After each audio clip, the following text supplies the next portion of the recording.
Welcome to our video bulletin for Friday the 21st of August. For the last few weeks we've been returning to church, we've been getting normal operations going again, and it's been great to see so many of you. In the next few weeks I know as well that we're going to have some of the choirs that meet in our place returning. We're going to be having some of the special civic services which we normally do returning. So on the 6th of September this year we'll be hosting Merchant Navy Day again for the county of Merseyside as we normally do. It will be smaller, it will be distanced, it will be in the gardens, but we're encouraging the Merchant Navy associations to come along and to celebrate and commemorate as they normally do at 12 noon on that day.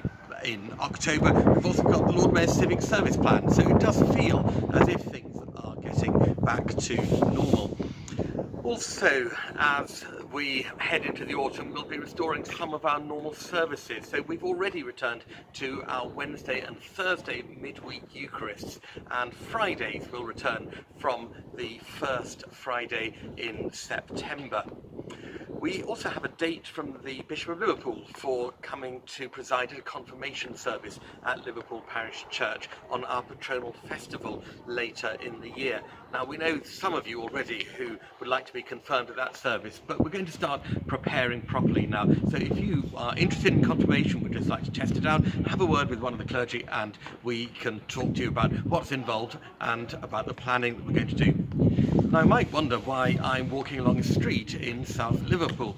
Well, that's because as well as getting everyone back into church, we've been getting out into church, out of church, and we're visiting people again and taking communion to those who are at home. So if you would like a visit or know someone who would, then please do let us know, because we're out and about. And in this year's Meet the Congregation, this week's Meet the Congregation section, Father Fergus has been talking to Eileen when he went to see her. Hello everybody, I am here on a distanced, as you can see, and safe visit with Eileen, and she is going to be our interviewee this week. So Eileen, hello. Hello. Hello, it's lovely to see you. Yes, good to see you too. And everyone who possibly hasn't seen you for a little while at church, we'll say hello to them. But Eileen, tell us about yourself, how long, your sort of story with St Nick's. Well, I first came to St Nick's in 1971, and we didn't know much about the church, but we came and we immediately felt at home. And I remember the young curate, who eventually became a dean. Can't remember his name now. I don't think they'll do that to me, but I don't think that'll happen to me. But he came to see us straight away. Good. And we just always felt at home from the word go. And I've had many happy times there. I worked a lot when we had the lunches. I was a team leader for many years. I think it was about 12 years we did them. Gosh. Just enjoyed every minute of it. I was very sad in a way, although it was beginning to get a bit much by the time we finished, because I was getting that much older. I don't know. And then of course Charles was a reader, and it was a terrible shock obviously when he died after he'd just finished preaching. And the Legilium, the seats for the clergy, they are dedicated to him, aren't they? There's a plaque. Oh yes. A plaque on the back, so if people... There is a chair, which I gave in memory of him. Or is it I think there's two chairs and a stool. Pair of stools, yes, for the clergy. And I felt it was right that the memorial was in the sanctuary. So, you know, you have to pick yourself up after a shock like that. Of course, yeah. I've been fortunate in having a good family and grandchildren. So I feel now I've got a great grandchild, so I feel quite content about that side of life. Very good, and it's nice to be able to visit you, and for the first time since lockdown began. And how has it been for you? How have you found it?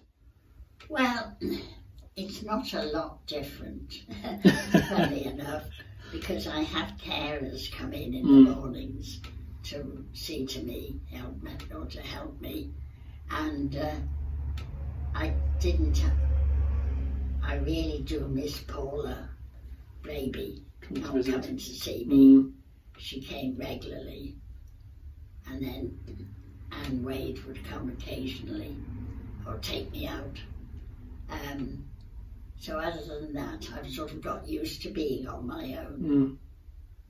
And as I say, my daughter comes to see me most weeks. Good. Well, it's nice to be able to connect with you digitally and connect with you to those members of the church who you know, and those newer members who you might not have met. But thank you so much for talking to us, to me today. And we will be praying for you and see you soon. Thank you. On Fridays, we also look ahead to our worship at the weekend, and the Parish Eucharist is, of course, at 10 o'clock on Sunday morning.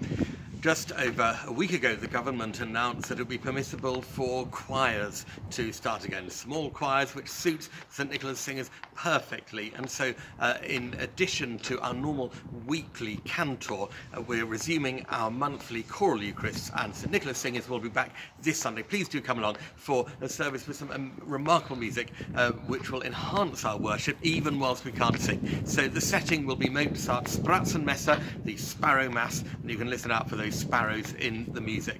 If you are not yet ready to come back to church, then of course the service will be live streamed on our YouTube channel, and I hope you have a very good weekend.